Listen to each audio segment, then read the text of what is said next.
Hey everybody, what's up? It's Tipping the Scales. I'm your girl, LaShayla Shay Dawson. Hey guys, it's T. What's good? What is good? What is good? What is good? A long time has passed since we've been able to parlay consecutively. We're back. Episode number 2 being back. I just felt a little twinge of sadness because I'm so hungry and the place that I wanted to get something to eat from is closed. It's closed. They're only open for fundraisers. And I'm down at the shore and it's not like a lot of options here. So you know how you was like, I was so excited about some of the food there. Yeah. You can't get it. It's like devastating. Yeah, it is devastating. It is not an ideal situation when you're hungry and you had something in your mind. Everything else tastes like crap. You're like, I don't You're want like, that. I don't want that thing. Like, no. Yeah. That's not what I wanted. I know. It was like all bratty. It's funny because on my way here, I love to cook. And I was like, I should just stop by. Like, I saw that there was an Acme that I went to, just a grocery store, local grocery store here. I was going to stop. I was like, oh no, I'm not going to have time because I knew we were going to record. So I was like, no, but I'm going to go to my favorite place. And I was like, all pumped for it. And then I'm like, no, it's like, it's close. Nope. Womp womp. Womp womp. I know. Oh, wow. What's going on? I feel like that's a loaded question when I ask you, like, what's going on? What's going on with you? Oh, man. Tania Rivers. So much. I think one of the things that's the more pressing is just like dealing with like health issues, which is very difficult, especially for me, like someone who's typically healthy and try to live my best to live a healthy lifestyle. And I have to get a surgery. I have to get it's called a partial nephrectomy. It's like when I have to take a piece of your kidney out. So I have a small So you mass. actually have to get surgery this time. Oh yeah. October 16th is the day. So make sure you guys keep me in prayer for those of you who know the Lord.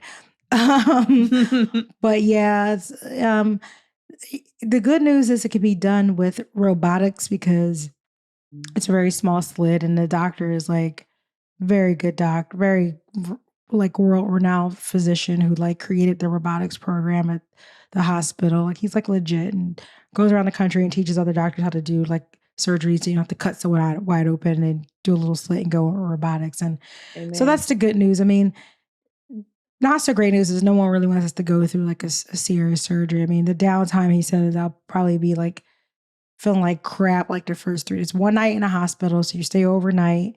Okay. In the hospital one night, and then you probably feel like crap for the first like 3 days, right? Okay. And then he said after a week, you should feel a little bit better. You could be walking around, like you go to a walk, go to the mall, go for a walk or something like that, and you'll feel a little better. So, but no exercise for 4 weeks, which is like, oh no. Oh, wow. I know. I was exercising today. I was like, I'm not gonna be able to do this soon for 4 whole weeks. So then weeks. You gotta go hard.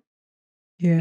You gotta go hard. But when you were saying that about like, the first 3 days, how amazing is the body? Like over those days, it's just healing. Working, healing. You know what I mean? Healing. Like, wow, that's so cool. Yeah, it's so cool.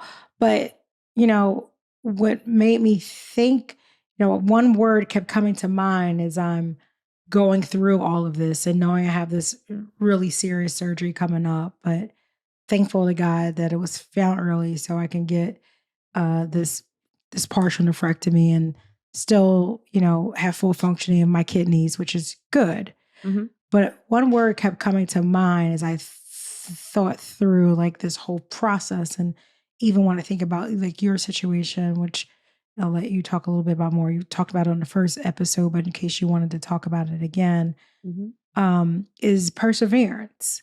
Yeah.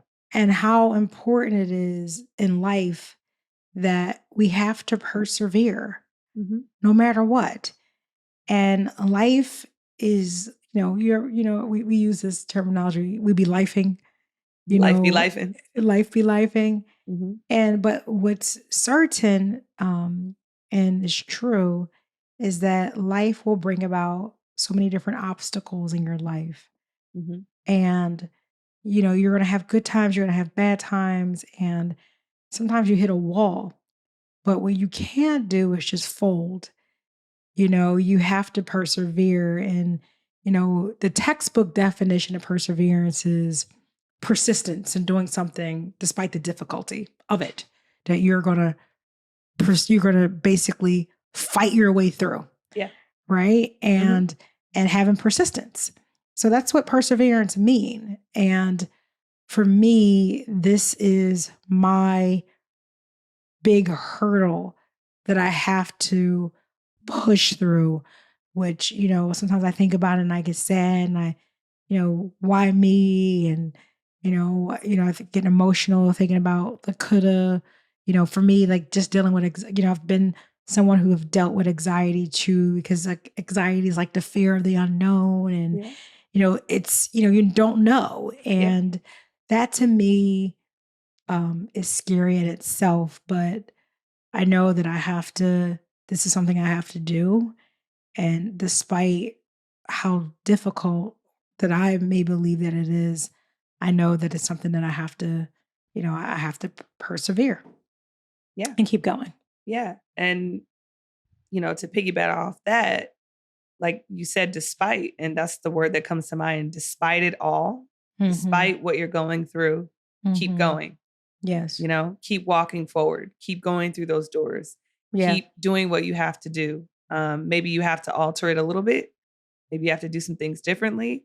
Yeah. But don't let it stop you dead in your tracks, because it will feel like that it's so heavy that you can't lift a leg, you can't lift your foot to keep going, but you can, even if you have to go slowly, even if you have to go so slow that it doesn't feel like you're moving, but you just have to. But you're treading. It's like treading. Almost like you're treading through mud. Yes. And it feels thick, like almost like quicksand, like it's pulling like you're not making down. any progress. Exactly. Rest, but you're still progressing forward. It may not be like you're sprinting and you're going to get to your destination as soon as you would like it to be. But the fact that any movement is progress, and you're progressing, even if it's at a very slow pace, you're going in a direction that you should go. And that's what I kind of think about as we kind of persevere through life. And there's so many different things when you think about it, Shay, is that we as humans that we have to persevere through. Like you're persevering through grief and the loss of a loved one. I'm persevering through health challenges and surgery. And there are so many people who may be persevering through a multitude of things. It could be through a difficult breakup in a relationship or a challenge in a relationship. It could be through financial troubles that especially you have. During inflation right now. I'm thinking of everyone who's dealing with that. So I totally agree. There's so many things. And, I wanted to just take some time to talk about like some, we like to say that at Tipping the Scales, we're like a community that helps each other. And, we are. Please, if you have thoughts on persevering through a situation, or if you have a situation that you want to share, connect with Shay and I, like go on the gram. I'm Tania L. Rivers and Shay is just LaShayla. Or at Tipping the Scales at our pod. Like we want to hear from you on your tips on persevering, but I figured we'll just share some tips on different ways that you can persevere through certain obstacles. Shay, I know you are persevering through grief with a loved one. And, what are some things, how are you persevering that you can give some tips to someone who may also be dealing with grief? Yeah, I would say tunnel vision. Don't compare where you're at with whatever you're persevering through. Don't look at anyone else. Don't judge yourself harshly. Get through that first, feel that thing first, understand that if you're not financially stable or you're recovering from an injury or surgery, that you take those times to rest and relax and, maybe listen to some podcasts, catch up on some shows. It's okay to be still. And I know I even struggle with being still sometimes because I feel like I'm not being productive, right? Even when I took time off to cope with my sister's passing, or her murder, excuse me, I'm not going to call it a passing. That's right. With her murder, I needed to take that time. I needed to not compare my life. And I felt the urge to work. I felt the urge to continue on because I know the world was going on, but don't worry about that. And that's what I had to tell myself is I know the world is going on. I know it's continuing. I know we have these important projects at work, but fuck that. Like I gotta start with step one. And that's acknowledging that this exists, acknowledging that I'll never be the same, and acknowledging that I have to figure out what are the steps forward because I'm different now. I'm changed. I'm forever changed by my situation. And I had to kill off a part of myself to realize that, because the old Shay, or the Shay before this kind of experience, would just work through it and not let people help me and say I'm okay and say I'm fine. I'm not fine. Yeah. I was, going through it. I was struggling. I was emotional. I did need help. I did need encouragement. I did need love. I did need financial support to lay my sister to rest. I did need all of those things. So acknowledgement, not comparing my situation to other people, letting the world go by, but still being okay with being still. And then getting, a mentor to help me find a therapist, a doctor who can advise me on what kind of therapy or what kind of doctors would help me. And so even just talking to someone professionally, I can talk to my friends, but talking to someone professionally that's in that field really helped me put the pieces together and understand how I could move forward. So I think professional help was something that I never experienced. And I know we talked about therapy on here before, but I actually never spoke to a doctor about how do you put your life back together again once it's blown up like that. And they just have the modalities and the practice and the coaching, to let you talk and what are you feeling there. And there's all these different ways to get to you that you couldn't, express. So those are the things that kind of helped me to persevere to get to where I'm at now. It's just kind of like being able to talk about my tragedy without it going so deep. It's at the surface level. I'm able to kind of I know where to put it in the body, if that makes sense.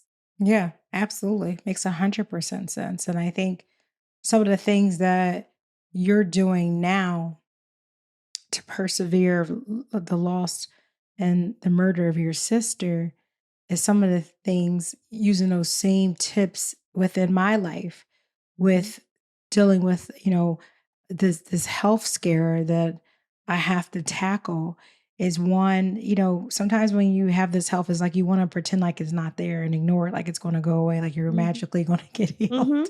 We do that. That was one of the things. It's like you started off with talking about the importance of acknowledgement and acknowledging that, hey, this is real. Like I'm changed. And it's the same thing here. It's like, okay, I am changing this way. I have to get this surgery. I'm acknowledging that this is a health issue that I have to deal with. The good news is that's found early and I can deal with it. And, I'm thankful for that. Yeah. So now the hardest part is hunkering down and understanding that I have to, because sometimes with me, I think about me being super claustrophobic and being I've always been very fearful of surgery too, as you may recall. I do recall. And I think a lot of it is is relinquishing control and knowing that I have to trust. And that is hard because I want to know everything that's going on. And I know. And I have to be able to let that go. So I think step one for me was very much aligned with your step one is acknowledgement. And then two is like, okay, let's do the research. Let's make sure that, we're getting the best help that I can possibly get. And, when you're dealing with your help, you want to do, you want to make sure you go to someone experienced and someone who is leading whatever it is that you're dealing with in that space. Like that was important to me. So kind of doing the research and getting with the right people so that I can get the recommendation for a really good doctor. And then now that I found the good doctor is like, okay, now what are the next steps? And for me, it's kind of talking through now, like, so what is it now? Is it going to be 2 years from now? Is it going to be whatever? And he's like, Tania, like, it's out, it's over, you're good. Like, it's early, you're fine. You're going to go back and live your normal life. Like, the fact is you got to get this surgery and then you can go back. Yeah. And or you can't go back. You're going forward.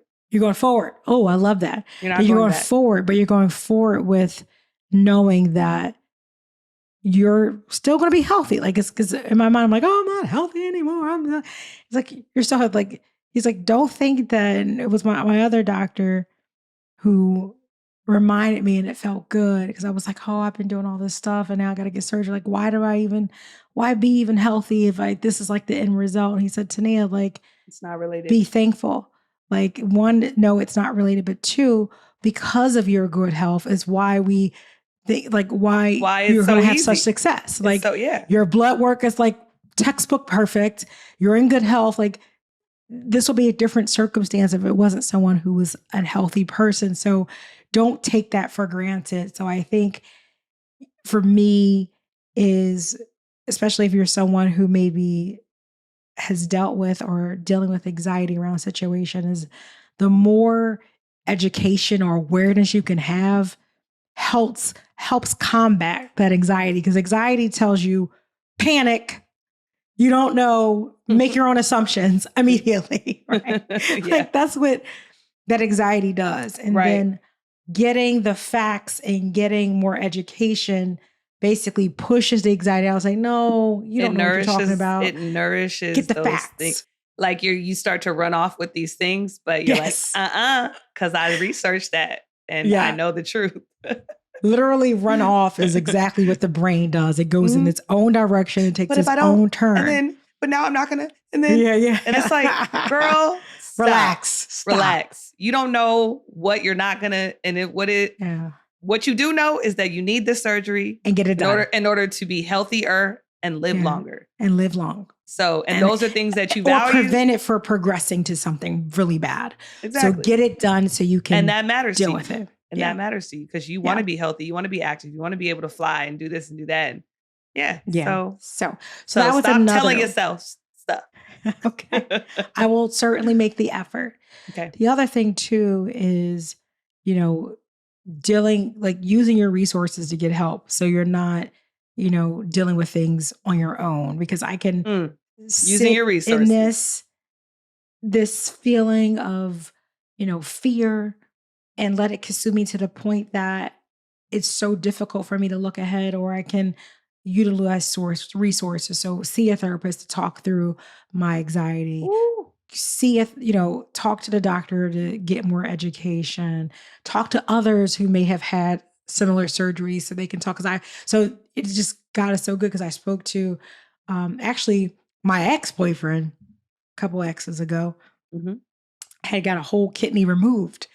And I remember that. And I called him. I was like, he's like, Tania, oh, you got a partial in front? Like, yeah, he just kind of talked me through it. And, he had a whole kidney. He had to actually get had to get a kidney removed, but he actually had a transplant too. Wow. So he kind of talked me through all that. And he's like, but that helped me to know that someone else experienced, even that someone that at a more challenging level, but experienced like some type of surgery that felt familiar or similar to what I had, helped give me some clarity and just help me out. And then a friend of mine was telling me that, her mom and her uncle had like a kidney surgery similar. And, they both were very much older than me and, are doing well. So like, again, it's like not being afraid, because sometimes we want to hold things close to the vest out of fear of what other people may even think. But just sharing it outwardly was a huge help for me. Yeah. Oh, yeah. Yeah. Sharing it out, talking about it. It's real. It exists. This is happening to me. It's happening on this date.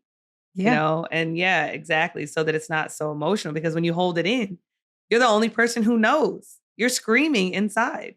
And me, you and I are both very similar in this. Like, why do we want to hold on to being strong so bad? Like, why can't we be, going through a surgery? Or why can't we be a wreck about someone passing? Like, What? Allow yourself. Why do we have to be strong like that? Yeah. We're not strong. Sometimes we have to break. Sometimes. And break to be put back together again. Yeah, even you have better to tip than the what you were the scale. first time. Sometimes the scale is the other way. And then, you have to figure it out. Like you said, find the information, do all the work to get it back to a good harmony. Absolutely. Yeah. So, and not being afraid to do it. I mean, that's the hardest part. I feel like fear consistently gets in the way of our success. Yeah. And we got to be bigger and better and badder than the nasty fear that creeps up in our lives, for sure. Yeah. Like Sha'Carri said, she said, I'm not back, I'm better. I know that's right. I love that. And that's what when people say, how are you, Shay? I'm better. I'm better. Yeah. I don't even know who this next phase of myself is going to be, but it feels so different. It feels so like, it's almost like I'm aware of my mortality. Like, life is not promised. Like, tomorrow is not promised. Life. Grief makes you think about life differently. Yeah. Makes you appreciate it a lot more than what you've done before, for sure. Yeah, it's definitely lit something in me. I've been reaching out to family members left and right, messaging them on Instagram and Facebook and just letting them know, like, I'm here. I love you. Like, I know I've been off in sports land for some time. And then every time, like, to your point that you told me on the other episode, is that they're like, Shay, I'm so proud of you. I love you. Like, I know we don't talk, but like, I have what? I'm so proud of you. And I'm just like, I just want you to know that I know that I just love you, And so that's been another thing that, Natalie has given me is that time. She, even though I wish I had more time with her, she's made me aware of the time that I do have with other people. Absolutely. So I've been able and not to taking that time for granted. Live in that. And slowing down. Like sometimes we got to slow down. And I have been We slow. are moving so fast. I have been slow. Life passes us by and we don't take the time to do the things that are important. I remember there's a saying that says, keep the main things the main thing. And that is important because that essentially means that the things that are important to you, you got to make time to prioritize them. Yeah. And how many times do we put those things that are important to us off because we're focusing on other things that we believe requires our attention more than the things that we know are important to us, like our jobs and our careers. Like, yes, those things are important, but God forbid anything happens to us, they're going to fill the job and they're going to move on instantaneously. And that is pushing me forward, knowing that too, is that I have to pursue my purpose in this world. I have to be aligned with everything I'm doing. And I now can feel the misalignments. I knew them, but now I feel them. Like, it's just right here. And it's such a great place and something I'm thankful for because I wasn't brave enough to say it or to acknowledge it before. Yeah. And I don't have time to wait. So no time. I'm not going to, do that anymore. Absolutely. And I'm glad that you came to that realization. And I think what I'm hearing you say, Shay, is that you're prioritizing you. I am. And other times, and most times, you and I, this is something like it's for good or for worse. We are great at prioritizing other people in our lives all the time. To the fact where I literally on my Sunday, right after the Eagles game, oh, by the way, shout out to those who bleed green like mama. Eagles are now 4-0. What? Let's go. But right after the Eagles game, went in OT, and I really came to the Shore house to help pack up Mikkel's stuff so I could send him his stuff. But that's me, like, always prioritizing my kid. Like, that's just who I am, my family. And for once I said to Nia, hit pause, boo. You got to really take the time to prioritize you. So I think, that's what we have to do, tippers, is when we're going through things that requires persistence, don't forget to prioritize yourself along that journey and keep the main things the main thing. Like, you are a main thing. So prioritize you as such. I think another thing too that we do is know when to hit the stop button or the eject button. Like, know when to hit that. We all have it, whether it be a relationship that is not serving you, or a job that's not serving you, or anyone in your life who may be in your circle that is no longer serving you. Don't be afraid to hit the eject button that sends that person or that experience out of your life, because that's another thing that we do as well, is that we struggle with prioritization, especially when it comes to ourselves. And we also struggle with letting things go. Do not be afraid to let things go, because that is a real struggle. I know I've experienced, and I know other folks may be experiencing that as well. Yeah. Yes. Yeah, that's a big one, letting things go.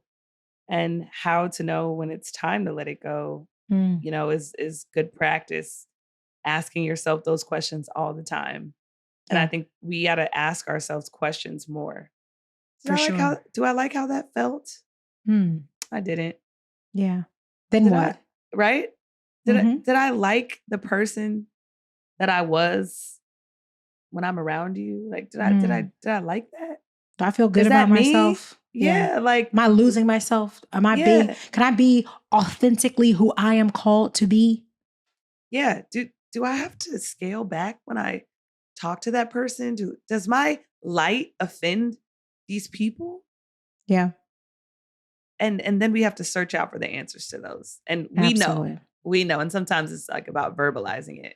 And then, like you said, press that stop or that eject button and let that shit go. Absolutely. Done. Bye. See you later. Well, again, tippers. Hold up. Again. Oh, wait a minute. Shay's not done. It's October 1st. Oh, our birthdays are coming up on Friday. Oh my God.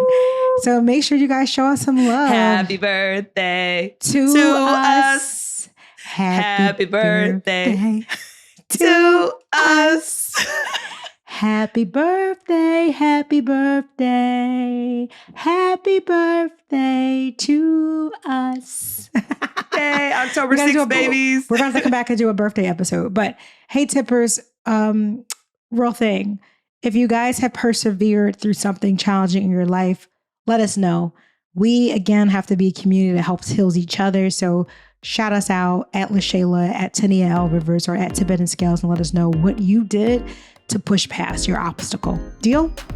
And don't forget to continue to follow Tibetan Scales wherever you get your podcasts. Bye.